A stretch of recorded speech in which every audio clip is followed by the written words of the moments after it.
Hello, everyone. I hope you're all having a fantastic day so far. Today, I want to talk about setting up a consultancy. I just had a conversation with a really cool guy who is not from the UK, but has done some education with the UK. So, you probably know who I'm talking about if it's you. And he has this great ambition to set up a consultancy within the UK. Of course, I made it clear to him that there is no specific rule or way in which you do that. Because really and truly, a consultancy is essentially an entity providing services to a client. And these services aim to solve a unique problem strategically using frameworks and methodologies and great problem solving skills. That's essentially what it is. And so that really creates a whole room of various different ways in which you can set up a consultancy. Now, what does the setup actually look like? Well, really and truly, there doesn't have to necessarily be a setup, but that's really defined by the end client, if you think about it. And so, thinking about it that way, you have to think, what problem specifically are you trying to solve? That's what it starts with. You can think about this from a very professional standpoint. You can think about it from a less professional standpoint, but I'm really talking about in terms of the working world. And so if you're utilizing skills that you've used within the working world, then you have a closer understanding in terms of what those problems are that you're trying to solve specifically for an end client. Okay. And that's specifically what I've done. I've done that based on the experiences I've had within, namely, the public sector slash NHS, etc., etc. And of course, my skills are not just, present for those specific end clients. They can also help people within the B2C sector, so business to consumer or customer sector. They can also help people within the private sector. They can also help people within the startup, venture-backed capitalist sector, etc., etc. But for me right now, this is what is working. So thinking about that stuff, you have to be really realistic in terms of what problem you're trying to solve, what specific experience and skills can validate the fact that you can solve those problems, and are there any sort of additions or bolt-ons that you need. Now, when thinking about things very sort of like structured wise, okay, that may help you. And I've done a video on this already, so you can look at that, but this is a bit more of a spontaneous thing. You have to think to yourself, what makes me look professional? Okay, what are some of the requirements that are needed? You may not know what those requirements are unless you understand the 5 or 6 different ways, or 7 or 8 different ways in which you could start your consultancy. So key things may look like, okay, and I say may depending on your route, is number one, being clear about what's on your CV. I know that sounds weird, but you may not even use this CV if you're not going down the structured route, but it's for you to understand how you articulate value based on your experiences. I would say a strong CV is key. The second thing I'll do is also develop a strong pack, I said that so weird, pack, I said that so weird, portfolio pack, yeah? And so what that really looks like is being clear about, again, what is your key messaging in terms of what you do, who you help, the problems you solve, the benefits you generate. Also examples of that, any testimonials or feedback that you get from different people. Also really clearly showing that you know the problem and the sort of approach and methodology that you apply when it comes to this stuff, and anything else that you think that would support that. So there's all of that stuff. So that's kind of in like the really articulating your experiences sort of ballpark. But in addition to that, along that spectrum, there is your LinkedIn. Your LinkedIn needs to be on point, okay? Because people are going to pre you. They're going to look at you, whether you can see that they've seen you or not. So make sure that you fill out every piece of experience and look at people who are doing what you're doing or want to do to get ideas in terms of how you do that. Obviously, you got generative AI that can help you, but I've said this repeatedly on my channel. You can't just rely on the generative AI to have the finished product. It will be rubbish. It's that simple. And there are so many things to detect this stuff anyway. So it doesn't even make sense. It's just you being lazy. So make sure that every part of your LinkedIn is complete, okay, as much as possible. But also, you may want a website. Now, should you have a website? Should you not have a website? I'm one of those old school traditional people that believe you should have a website, depending on the type of audience that you're attracting. If you're B2C, then maybe a website is not necessary, sorry. So you could just rely on the LinkedIn.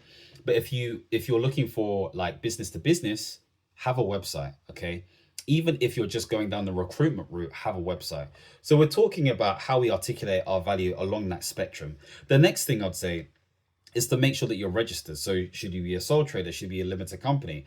I haven't done the whole sole trader thing, so I can't talk to that. Speak to an accountant who can give you more information on that stuff. But if you want to get accepted on a lot of these different sort of channels, working for bigger organizations, media enterprises, just having the right sort of protections and stuff, limited company makes sense. It's £14. You can either get an accountant to do this for you for like £100 or so, and they can walk through the process with you, and they can actually sort of like manage all of that stuff for you if you pay them on a monthly basis or one-off basis or whatever it may be, or annual basis. So set up a limited company. Again, if you're looking to sort of go down the route of helping business to consumer, and you have a proprietary way in terms of how you do things, and it doesn't have to just be business to consumer, it can be business to business, then you may want to get your sort of like ideas and work sort of like trademarked, okay, or copyrighted or whatever it may be. So you can go to the IPO office to get that set up. I think it's £200 for trademarks. And again, you can have 1 to 2 or 3 different variations, but you can check that out yourself.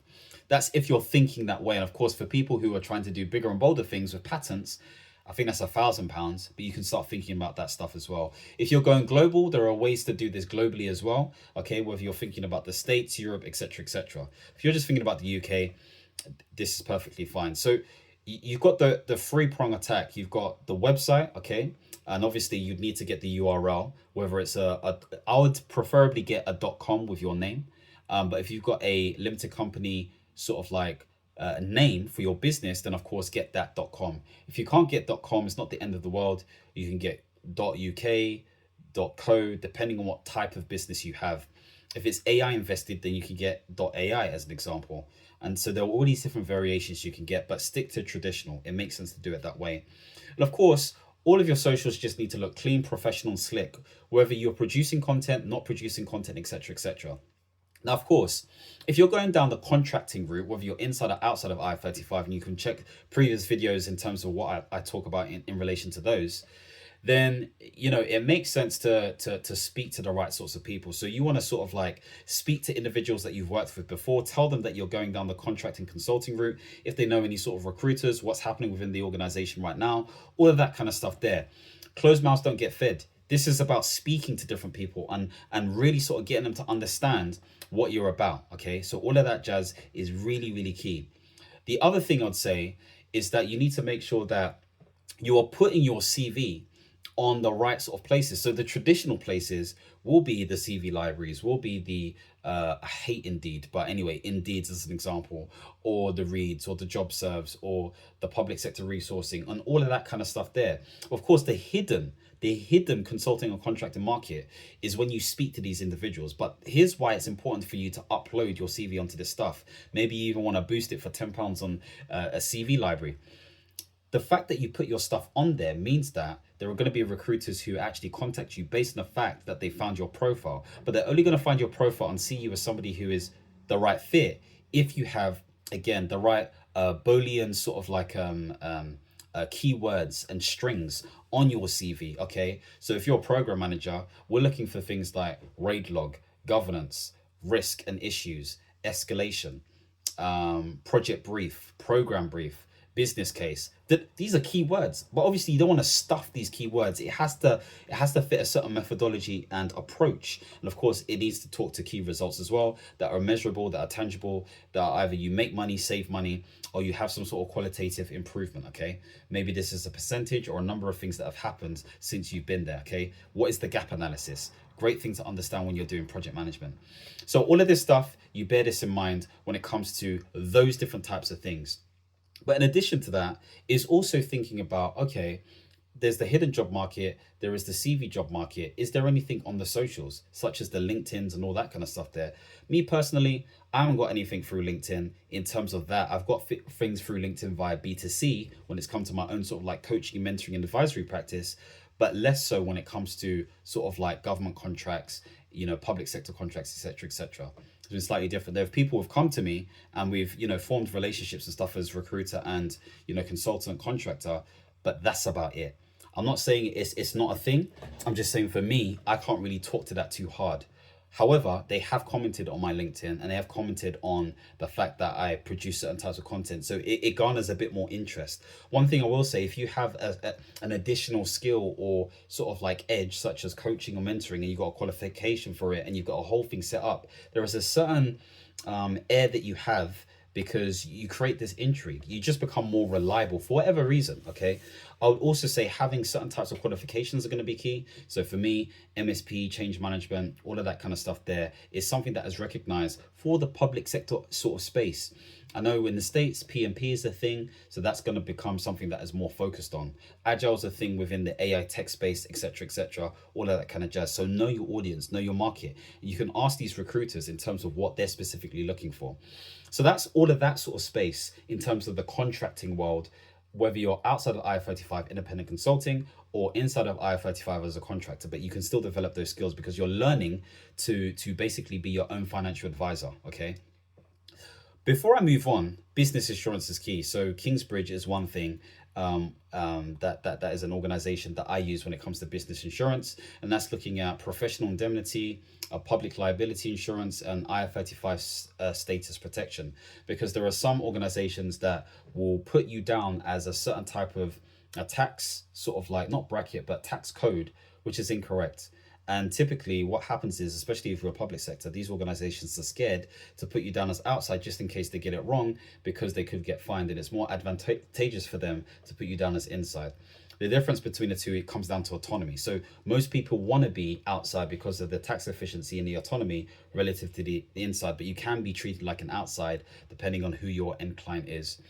The other thing I'd say is when it comes to other structured sort of deals, you're looking at sort of like how do you find tenders? There are multiple different ways in which you can find tenders, but they're not easy to apply for. Of course, there is the government portal when it comes to contracts finder. There are other places like the London's tender finder or whatever it may be. There are also private sector organization ones as well. So you have to be on these different procurement websites, study them, understand the criteria. Do you need cybersecurity essentials? Do you need to be ISO 27001 compliant? Do you need to be something else?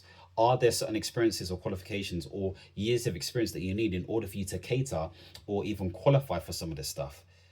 This is where you get deep. And so obviously the rule is if you want the well, you do one or two wells, but then you're trying to tick things over with your, outside IR35 contracting or your coaching, your advisory, whatever it may be. So there's that whole space that you need to think about, which means you have to think way more like a business owner because you'll be bringing on people, you'll be bringing on different types of contractors. So being on the other side as a commissioner, I've seen what this whole process looks like. I've seen how commissioners think, the end client, etc. So bear all this stuff in mind, but you have to go deeper, not just kind of like throw your CV out here and there. Those things don't work like that. Even though technically it's kind of like the same process, those things don't work like that. See procurement as an extended thing that you can apply for, just like recruitment. But essentially, this whole UK relies heavily on procurement and IP. And so seeing some of the stuff that's happening right now in terms of changes to different government departments and quangos X, Y, and Z is interesting because even though there may be a loss of opportunity, there may be renewed opportunity when it comes to applying for this stuff, whether you are going down the contracting consulting route or going down the procurement route. There's also the other sort of side where, typically you can sort of broker your own deals with different individuals. And this is kind of like freelance, okay? So there's two different types. There is the freelance type where you're looking at freelance websites like Upwork, for example, or it may be something like YunoJuno as an example, or maybe you're becoming a non-executive sort of like director in a certain organization. These are all different like marketplaces you can go onto and start to build yourself up. There's even clarity.fm, and maybe that may be the initial way in which you sort of like get sort of like different sort of like contracts and stuff. But to be honest with you, again, it's not a bad approach. I'm just basically trying to get my computer screen up because I like the light for some reason. There's not even anything there that I'm referencing. I'm just talking because just had this conversation with this guy. So that is another approach. Marketplaces, finding marketplaces that have these opportunities. Okay, so they're not quite job sites. These are specific for freelancers, consultants, contractors, etc. And they have different variabilities in terms of the types of people that they're looking for or the type of contracts that they sort of like bring you on board with. So you'll definitely get a feel. Freelance is less sort of like structured in a way, and you get paid through that platform. And then the contracts, you have to have a certain sort of like setup, so to speak, based on everything I just said before.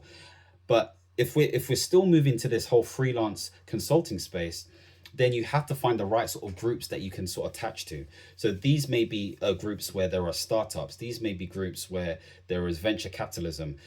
These may be groups where there are business hubs where entrepreneurs hang out. Okay, it doesn't just have to be entrepreneurs. Maybe your niche is slightly different, but you have to think to yourself, like, where do you fit within this scope, within this space? So rather than trying to do everything, pick one or two. Pick one or two. Obviously, start with one and do that one really well, and then bolt on the other one as well. And if you want to sort of like have one main thing where you're making money in all these other areas, then great. Of course, you can't do all of them at one time, but at some point when you're bigger, badder, and bolder, you can definitely do this stuff. So hopefully that makes sense. Do you know what? I'll be interested to know if anybody would be interested in some sort of like service that I provide where, I don't know, let's say, for example, I give you email like a back and forth. So let's say, for example, you have questions in relation to this sort of stuff or anything that I discuss, and maybe there's a subscription service that is set up in relation to that, or maybe it's some sort of WhatsApp set up where we have that one-to-one communication, but obviously on a regular, just so you can tap into this stuff and all that kind of just there. Obviously there's my YouTubes and you can just keep on watching that, but sometimes this information is quite nuanced for a specific individual. I've realized there's been quite a lot of people who want to set up their own consultancies or become consultants, especially within areas that I've kind of like delved into, whether they've realized it or not, if that makes sense. So let me know if that's something you'd be interested in. Obviously coaching is a thing. I've offered coaching already, but I'd really love to know, because obviously money's a thing. So it's kind of like it's measuring between affordability in terms of a less hands-on service versus paying up more in terms of a more sort of like hands-on service. So I'd love to know your ideas in the comments, because that would be really, really good for me just to understand. Of course, if you want to check out more of my videos but also join my newsletter, then feel free to check out the links below. I send out a newsletter every single week on a Sunday at 2 p.m. BST, talking about some of this stuff. And there's a few other things that I have on offer, whether that is courses centered on, how do you become a contractor, all of that kind of just there. I'd love to know what you guys are looking for in terms of offers that I can provide that is obviously beneficial for myself, but also beneficial for you as well. So just want to see what pops up. I might do a survey or something like that. But anyway, this was a spontaneous video. If you want to see more videos centered around, again, consulting, contracting, portfolio careers, soft economics, whatever you want to call it, don't forget to subscribe and hit the notification bell. And as always, my friends, understand, reach, and expand. Peace.